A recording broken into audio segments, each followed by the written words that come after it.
বাপ সম্প্রসারণে পড়ে আসছি, স্বাধীনতা অর্জনের চেয়ে স্বাধীনতা রক্ষা করা কঠিন, আসলেই কঠিন। আমাদের যে ভবিষ্যৎ প্ল্যানিং আপনি যেটা বললেন, সেটা কেন্দ্রীয় সমন্বয়করা বৈঠক করেই সিদ্ধান্ত নেবেন পরবর্তীতে, সেটির উত্তরের দিকে আমি যাচ্ছি না। তবে আজকে পুরো দেশকে কমিটিগুলো পুনর্গঠনের জন্য 4টি উপকমিটি গঠিত হয়েছে, 31 সদস্য বিশিষ্ট, সেটি করেছে। তার মানে এখান থেকে বোঝা যায় বৈষম্যবিরোধী ছাত্র আন্দোলন প্ল্যাটফর্ম ধীরে ধীরে বড় হচ্ছে, মানুষের মনে স্থান নিয়ে নিচ্ছে। এখন এই যে অভ্যুত্থানের মাধ্যমে স্বাধীনতা আমরা পেলাম, সেটাকে ধরে রাখার জন্য কি করা প্রয়োজন সেই প্রশ্ন উত্তরে আসবো। তার আগে আমি আপনাদেরকে একটু হাসাতে চাই স্যার, যে আইনমন্ত্রী আনিসুল হক, জুনাইদ আহমেদ পলক দুজনে কিন্তু রিমান্ডে। দেখেন, সরাসরি ছাত্র জনতার বুকে গুলি চালানোর জন্য প্রধানমন্ত্রী যেমন দোষী, এরাও তেমন দোষী। এই যে জুনাইদ আহমেদ পলক আইসিটি প্রতিমন্ত্রী, নেট বন্ধ করে দিয়ে একবারে আজকে এক কথা বলে, কালকে আরেক কথা বলে, পরশুদিন আরেক কথা বলে, তরশুদিন আরেক কথা বলে। উনার সূত্র ধরেই পাকিস্তানের একজন এই যে আইসিটি মন্ত্রী, এই যে মহিলা একজন, উনিও দেখে একই কথা বলছে, ভিপিএন এর কারণে বন্ধ হয়ে গেছে। দেখেন কি পরিমাণ লজ্জাহীন। আনিসুল হক বলে কি, যে উপর মহল থেকে যেভাবে আমাদের কাছে নির্দেশ আসে আমরা সেভাবে দিই। এই হত্যাকাণ্ডের, এই হত্যা মামলার রিমান্ডে আমাকে কেন, তাদেরকে নিয়ে আসেন। এই দেখেন কি লজ্জাহীন কথাবার্তা। দেখেন পলক জিজ্ঞেস করলেই, রিমান্ডে জিজ্ঞেস করলেই মাথা নিচু করে কান্না করে। আরে তোমার চোখের পানির এখন আমাদের কাছে মূল্য নেই।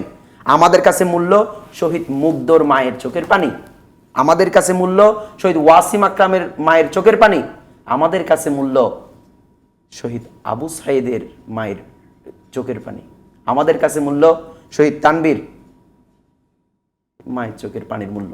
আপনাদের চোখের পানির মূল্য এখন আমাদের প্রয়োজন নেই।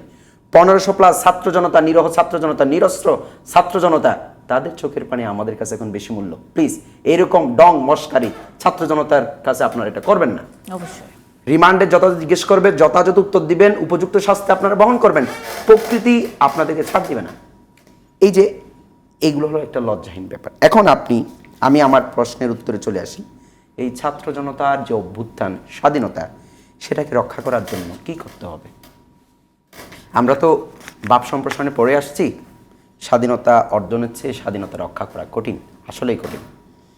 ছাত্র জনতার সুসংহত যে অভ্যুত্থান, সেটাকে যদি আমরা ধরে রাখতে চাই, তাহলে প্রথমত আমি বলবো ভারতের আধিপত্য থেকে আমাদের মুক্ত থাকতে হবে, মানে ভারতের আধিপত্যের কবর রচনা করতে হবে। এটা আমাদের মানে ফার্স্ট স্টেপ।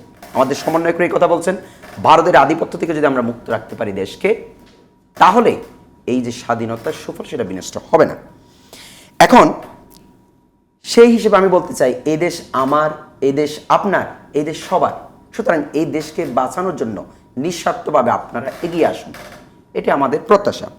এখন আমি কি আরেকটু সময় পাবো? আচ্ছা, দেখেন অনেকেই বলছে আমরা কি এমন স্বাধীনতা চেয়েছিলাম, মানে মূলত আওয়ামী লীগপন্থী যারা ছিল তারা বেশ পাল্টিয়ে জাস্ট এই একটা বাক্যটা পোস্ট করছে, আমরা কি এমন স্বাধীনতা চেয়েছিলাম। আরে পিলকানার হত্যাকাণ্ড যে সংগঠিত করলো, আইনাগর যে বানালো, শাপলা চত্বরে যে গণহত্যা সংগঠিতের নির্দেশদাতা ছিলেন, 24-এর ছাত্র জনতার উপর নির্বিচারে যে গুলি চালালেন, দুর্নীতির আঁকড়ায় পুরো দেশকে একটা স্তূপ বানালেন, এই 1000 কোটি টাকা ধন সম্পদ সবগুলো আপনারা অর্জন করে বিদেশে পাচার করলেন। তারপরেও যাদের ওদের প্রতি মায়া কান্না, তাদেরকে আমি বলবো আপনারা এদেশের মানুষ নয়, এদেশের হৃদয়ের মানুষের হৃদয়ের সেন্টিমেন্ট আপনারা বুঝেন না, আপনার এদেশের একটা আবর্জনা, এটা আমি বলবো।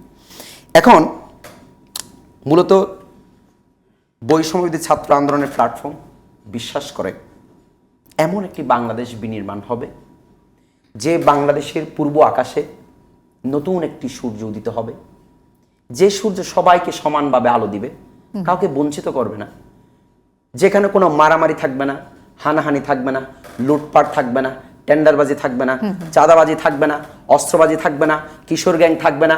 বিভিন্ন কিছুর মাধ্যমে এই মানে দেশের যে প্রয়োজনীয় বিভিন্ন পয়েন্টগুলো দরকার, সেগুলোর মাধ্যমে তারা দেশকে বিশ্বের কাছে উন্মোচিত করবে। এরকম একটা দেশ বৈষম্যবিরোধী ছাত্র আন্দোলন আশা করে।